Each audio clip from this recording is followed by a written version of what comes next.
guys, so today my lesson is going to be about, the objective is describe characters, settings, and major events in a story using key details. Last week what we did was we went over how to describe characters, and how we did that was we described each other, and then we looked at pictures and we described the pictures, and then also we drew ourselves and we described ourselves. So that's what we did last week. And again, this week we're going to be describing character settings and major events. The book that I'm going to do for this lesson is called Little Boo.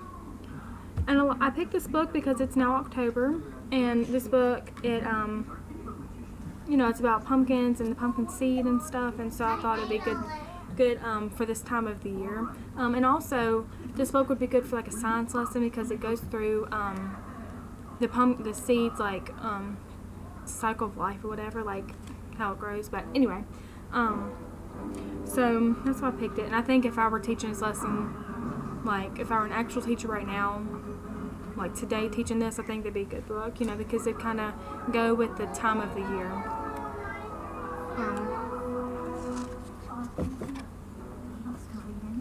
Okay, it's called Little Boo. And also, this book, I really like the pictures. And I'm not sure if my computer can get the quality of it as good, but I really, really like the pictures. Let's see. Okay, it says, the wind blew, the leaves fell, and a tiny seed hid in the garden. There's a seed. Boo! The seed said to a leaf rolling by. You're not scary at all, the leaf said. And each of like the little things is like a little character. You can see he's trying to scare her. Can you see that? Okay. I'm not sure if it's the lighting or what. I don't know. Okay. A grub is burrowing in the soil nearby. Boo! The seed said. Well, said the seed.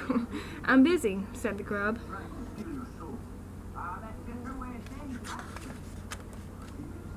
The seed sighed. It began to get cold. A snowflake fell close to the seed, then another and another. Boo! Boo! Boo! The seed said. There's more of us than you, the snowflakes whispered back. Why would we be scared of you? Poor seed.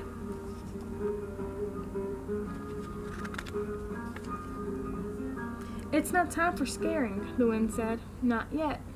Be patient. You'll be scary soon enough. I want to be scary now, the seed said, trying to make himself big. Just wait, the wind whispered, carefully blowing soil over the seed to keep him from the cold.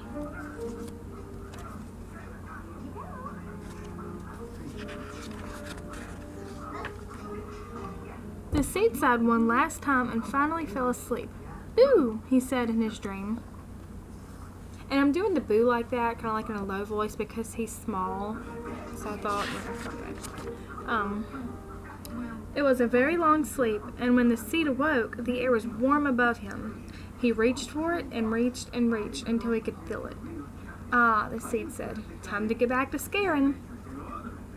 You can see him starting to sprout. I thought that was cute. The seed was growing into a tender little sprout. Boo, said the little sprout to an old boot, but the boot didn't say anything back. Boo, he said to a shovel, but the shovel was silent. Boo, said the little sprout to a watering can, but the watering can didn't say a word either. So the little sprout just kept growing.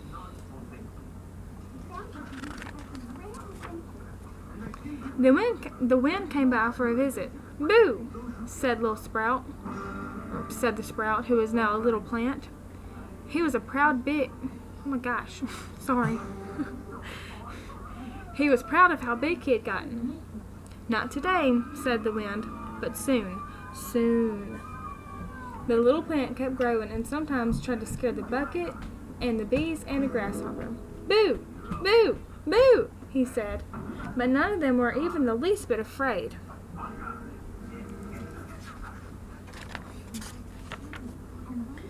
So the plant that began as a seed grew and grew and grew. Soon little orange flowers appeared. Flowers aren't very scary, he thought.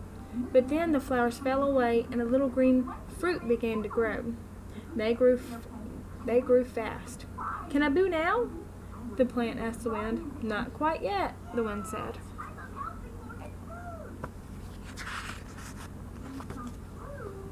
One round green fruit grew much bigger than the others, and then it turned orange. A pumpkin. Boo, said the pumpkin. The pumpkin said to the hands that picked it, but they weren't as scary. I'm sorry, y'all. But they weren't scared as they carried the pumpkin to the house. The wind shut the door behind them. I'll be right here, said the wind.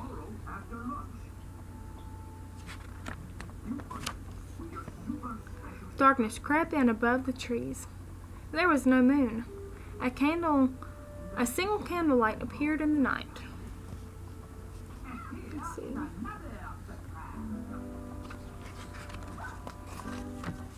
Boo, said the pumpkin. That was now a jack-o'-lantern. Meow, said the cat. Good scaring, said the wind. Do it again. Boo, said the jack-o'-lantern. Ah, screamed the goblins. Woo-wee, said the wind, whirling around the bare trees and stirring up the leaves. What wonderful scaring. Thank you, said the jack-o'-lantern, who used to be only a seed. Boo, boo, boo.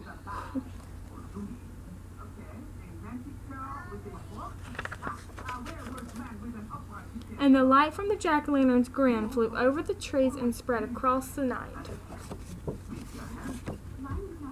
Again, I really like the pictures. They're like full of color, and I just don't know if my computer is getting it or not. But anyway, so that's the book. And my first activity, what we would do is I would draw this on the board. It's like a little character chart, little flow chart, whatever. See that? And so I draw it, and then probably calling the students, and they would answer each one, or not answer, but they would give me a description of him. Some could be motivated, or a pumpkin seed. And some may say not scary, and then some may say scary because he was scary at the end of it. He was determined, impatient. So anyway, so this would be the first activity that we would do. Then practice and describing a little seed. And then next what we would do is we would do this little foldable thing, and we would get like a piece of paper. And we'd fold it hot dog style and then cut it into little flaps. And this is about the major events of the story, the beginning, middle, and end. So in the beginning, I'd want them to open it up and then write what happens in the beginning, and the middle, and end, and then draw a picture. The pictures aren't really that good, but I will. And we'd go over this. They would do this all by themselves, and then we'd go over this. And I would walk around and check each student to make sure that, you know, they're getting the actual events that I wanted them to get. And so the closing activity, okay, now these I kind of made really fast. They're not, I want these to be like on popsicle sticks, and then maybe like cut out little pumpkins or something, in a little jar. And so we'd get these little sticks, and I'd pass one out to each student, and I'd grab one, and then I'd call in each student, and like one of them would say character, and you know, whoever had this, they would tell me a character like the wind or the pumpkin seed or the snowflake. And then one would have characteristics, one would have setting. So I guess this is kind of like a review of what we did in the activities before, and then also kind of get them to move, not really move, I don't know. I would feel, like I remember my teacher doing that one time, and I felt cool just holding that and just waiting for my turn, you know. Anyway, and so the homework, what I would do is I would tell them to do the foldable, but what they would do for the foldable at home is that they would draw and color and write about a time where they never gave up, because the pumpkin seed never gave up scaring. And we'd also talk about that. But draw and make a foldable about a time they never gave up, and we will present these in class, and then we'll hang them around the classroom.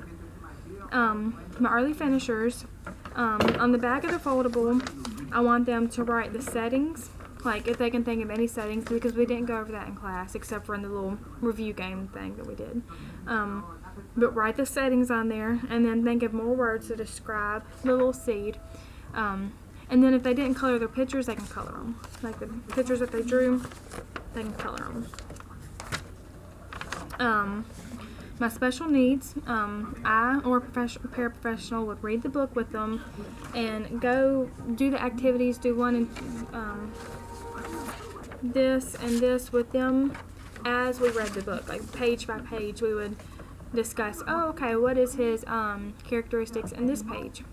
Because we do, what we would do. Remediation, I would get them in a group, and then we would go through how we found the characteristics and how we kind of knew which event was a main event. And we'd go through that. And then enrichment, I want them to write the main points, like the main events, in full sentences. Because this is for first grade, and I'm not sure if first graders can write in full sentences or not. I'm not sure. But if they could, then they could write like a paragraph. But if they couldn't, then, or if the enrichment students could, then I would get them to write full sentences on what happened. Anyway, so that's it, guys. Thank y'all for watching. See you next week. Bye.